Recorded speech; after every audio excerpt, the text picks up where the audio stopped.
CMooney, and what you can see on your latest front wall green screen of mine. This video is regarding to the latest streamed premiere in theaters of the what is a wide core horror trophy of lore and only conducted in the internet to be now a fully good, successful, and adapted to be multiple horror story lore, The Backrooms. For for one, was aware about the whole gimmick of this myth behind this certain, abandoned office room, like according to also from the movie, like it was on acid. That started out by back in 2019 thread on imaging board websites at 4chan Backrooms.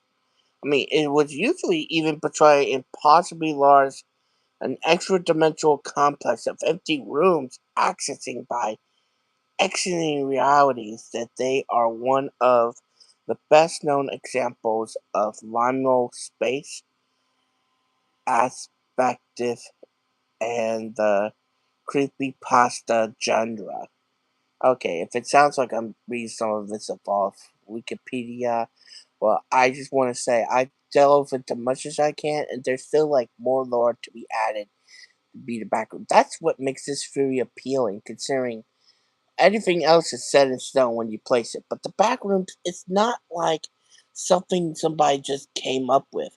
Somebody just took one photo of a random place, then added a little bit of a text, and then people of several important genres brought pretty much an interconnected web of where this could go at.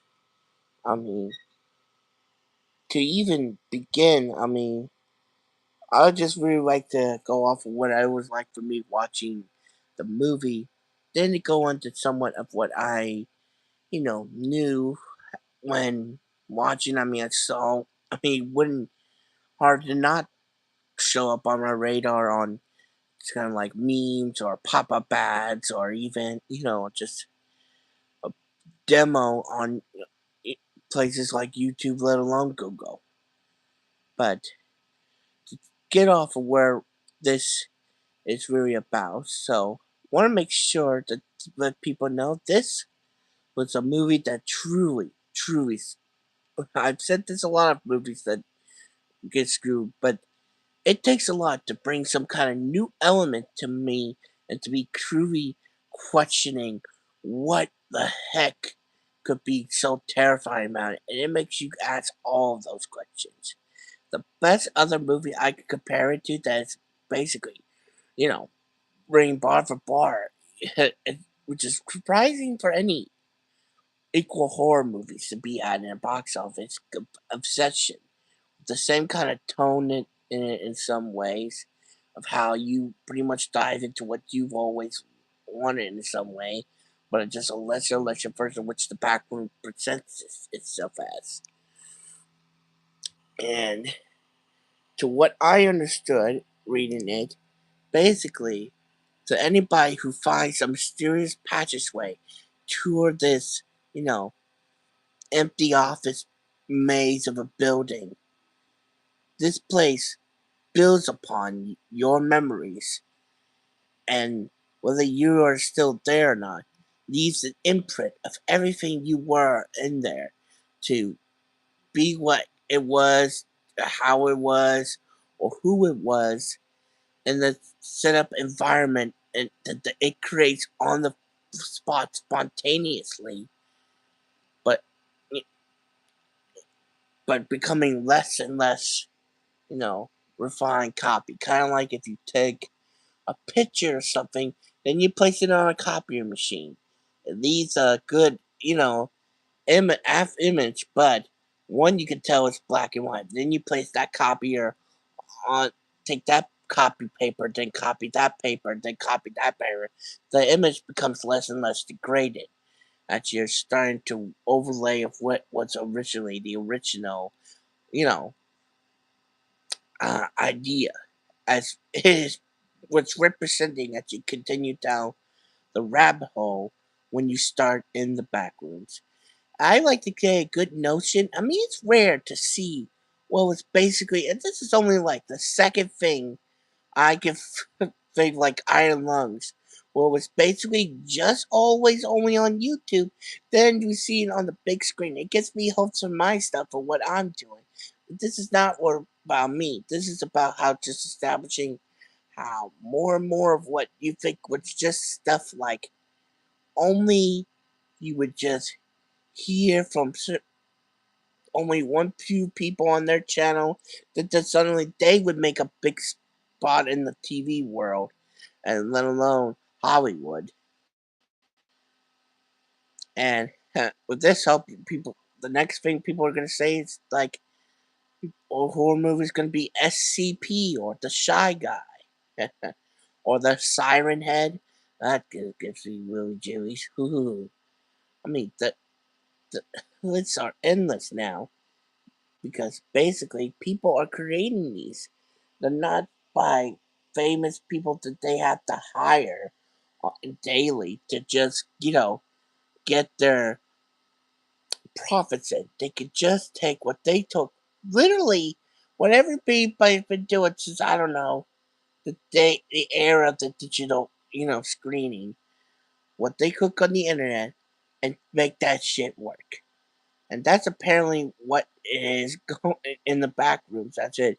Opens up with videos of from this guy named Brandon. I think. I apologies if I cannot pronounce his name correctly, but his setup of like mini series of what the back rooms was, and then take it upon that with SWE, the special government, who's in charge of the study in the back rooms. I wasn't confirmed in the movie if they created the back rooms or not. That's still open for interpretation. But at least what we already know is they are monitoring this place that's constantly changing with new people coming in. And it's opening up places where they at least expect that people can just wander into by accident or not. And they have to constantly monitor that or whatever. And apparently, it,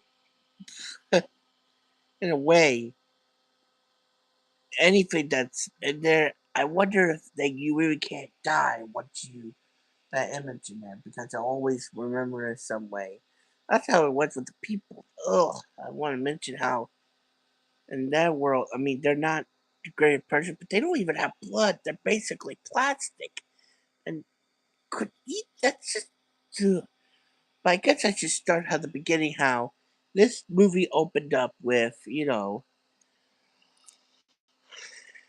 how, like I said, those recorded, you know, image video footage from the ministries of the back rooms, and they place it into the opening, and then after that shot, they open up with the title of the back rooms, then showing our scene of the childhood home of our therapist to our beloved, guy character. Hold on.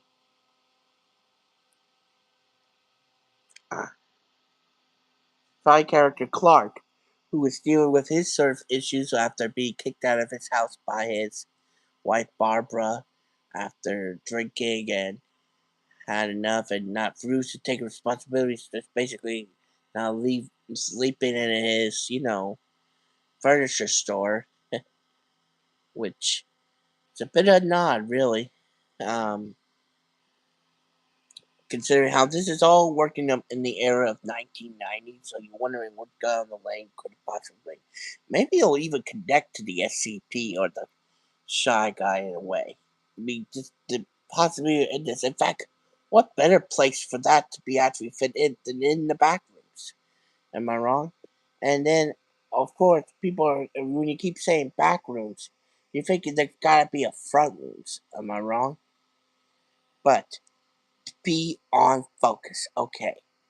So after having seen our beloved therapist, you know, Dr. Mary Clinton's house demolished while saving a souvenir of her handprint from the concrete, bringing it to her office.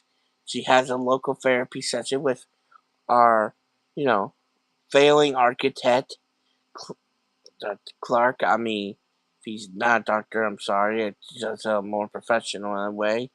He's still dealing with a lot of issues. He refuses to accept reality. And ironically, he'll have to face him later when he, you know, is dealing with later when we see him back in his store with his employee's cat. And we really don't get the other name of the person. I can't really recall. Maybe it was Zach or something. But he gets, you know, dra- after like a day or two after going through the therapy sessions and then late at night, um, checking on his wife, not stalkingly, okay. Then he goes back to his, place at his furniture store. He's dealing with constant power outages because apparently he's getting increase in electricity bills all going to a place and he has no idea where it's going. Noticing on the power panel there are like three switches that he so far doesn't know where it connects to. But later it becomes very crucial when he's like wants to cut all the power so the lights stop flickering to go to sleep. And he turns them all off. And when he's about to go to sleep on one of his beds in the store, he sees a dimming light from behind the wall and we get our first glimpse in what to our way of stepping into to the back rooms as he literally falls through the wall like it's just a hologram or stuff or made of mush or something. He's just like, no big deal. It's just like go right through me stuff.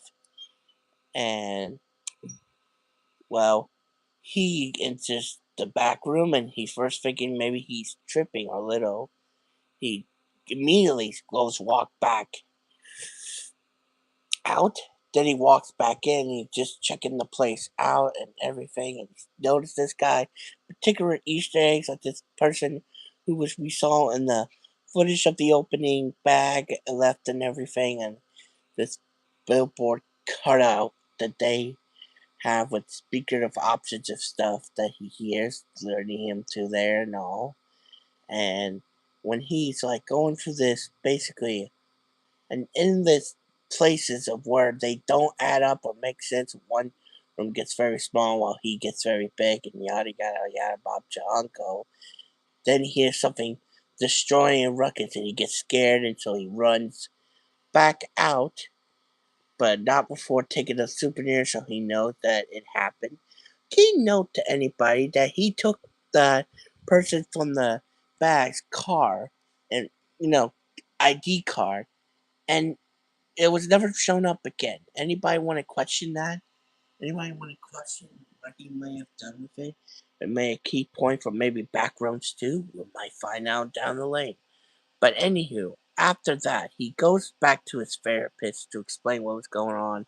And of course, she just thinks it's probably just him going through withdrawal systems and coming up with whatever he has to get through it, you know, with this maze backroom stuff. And he said he'll come back with proof. So he goes during on the weekend to grab his employees, Kate and her boyfriend, with the camera and dragged their asses with him to the back rooms to see for themselves proof of what was going on in there. And of course, things go sideways immediately. I mean, not completely, they're broke down and everything, and it's not until, somebody goes down the literal chest chute that you then get literally dragged down that things goes bad. Then it gets crazy swing versus like a whole pool set area. Then it's literally a whole Christmas thing with people half buried out like ass like Pompeii. What the hell? And then we get to see what the remnants people of the back look like. If we get a good sight of what his life is over there. Then a man in a wheelchair with distorted eyes and his electrician who helped him in the first place later, as he um, gets lost in the corridor somewhere. And on one side, he's seeing nothing but a wall, but Kate, who's still alive, can see him through a glass, but from two different perspectives. That's encouraging how the back room can match in two people's head same time. It doesn't like follow one rule. It just seems to follow whatever rule that it's allowing its people in it. Like that whole thing with the myth of the maze and the minotaur. In this case, everybody's the minotaur in the maze, choosing how they want to go around. And in a way, we're killing them as themselves. However, whether Clark killed Kate or not, that's up to debate. But bottom line, he somehow gets a voicemail to his therapist. She grows concerned, so she decides to go and check if he's, still alive or not, and to find out that the little place that he was talking about was real all along. And also to make the real quirk that obviously that this place was well being recorded and could to some level within the government of certain people who've been seeing this. You've seen this from their cameras of Clark entering the back rooms and then realizing that same certain scientist expert was recognize him from his commercial when he's having a good time with his, family at home. He did put the two and two together and then he immediately goes to work to let them know. And then later, uh, after back to the part where the therapist enters the back room to find Clark. He clearly had lost his mind and you know, attacks Dr. Klin and then ties her up and brings her to what is a false representation of his house that the back room has cooked up with his false wife, his false friend electrician, his false guy in the wheelchair, and with him truly down in the neighborhood, just blaming everything but himself. And once it's like finished that little therapy session, literally scalps his false wife's redhead scalp just to have the grievance. It's the one thing the lack of these remnants of people in the back rooms to have is vocabulary and speaking, which we later truly see after when Clark realizes from his doctor that all of this is his fault, but he also has a choice to stay there and he maybe it could work out in some way. Maybe there would have been future possibilities of people surviving in the backwoods, but any kind of idea would crush the moment when he cuts Dr. Clint go and then his dwarf version of himself, tall and skinny as almost slender man black version. I mean, he is black, so I'm not being prejudice when I'm saying that. Of kid Clapton Clark, of him. And he says, no, we don't need to change. It's just how the way we're wired. Then his, evil doppelganger, big evil doppelganger, takes a big ass chunk out of his arm. I mean, then just flows him around and obviously must have killed him. Then Claire just takes the opportunity to run as fast as she can. She goes through like a corridor in the same neighborhood of where she grew up in. As the Packers now starting to store up her memories. She then goes up this like merry-go-round stairs. Then finally enters a false rep- representation of Clark's store Ottoman Empire, where she is now trapped with evil Captain Clark and almost gets close to almost being next victim, but then she takes charge of her own country, using her own memory to fight a memory, using her, clay hand from her broken, destroyed house, and being the death, I mean, almost to that of our cannibalistic captain. And then managed to escape with men and, containment gear who are, bringing who are from the same government that they bring her back out of the, hopefully out of the back room that she is out. And then if she is later questioned how she got there and everything, we can meet that with that scientist. We get some hints that their doors are opening, we don't know where. And then we end up with her, or at least a, a, the back room version of her still in the back rooms in that scene. Things are playing out when she is supposedly out of the back rooms, but still recording her life like she was still in the back rooms while she is outside. Gives you kind of an unsettling feeling to anybody who goes in there. Their life just continues, whether they're questioning whether they're alive or not, and that's kind of where the end meets. And I will tell you this: as much as I've been doing this, I went to see it twice, and it still gets me kind of cornered. And I'd say it definitely lives up to what was only just basically this from Twitter to suddenly becoming a $1 million phenomenon. Hopefully, it really stay true to what it can bring out, and I can't wait to expect anything more that this leads us to have. And as you can imagine, I took cues from my own movie for it, and like to briefly mention here before I wrap it up that I have finally now in the work a few new things in development, which I'll discuss later in a later video. But for now, we will call this a wrap. I am hashtag CMooney, and I'll see you later. Peace.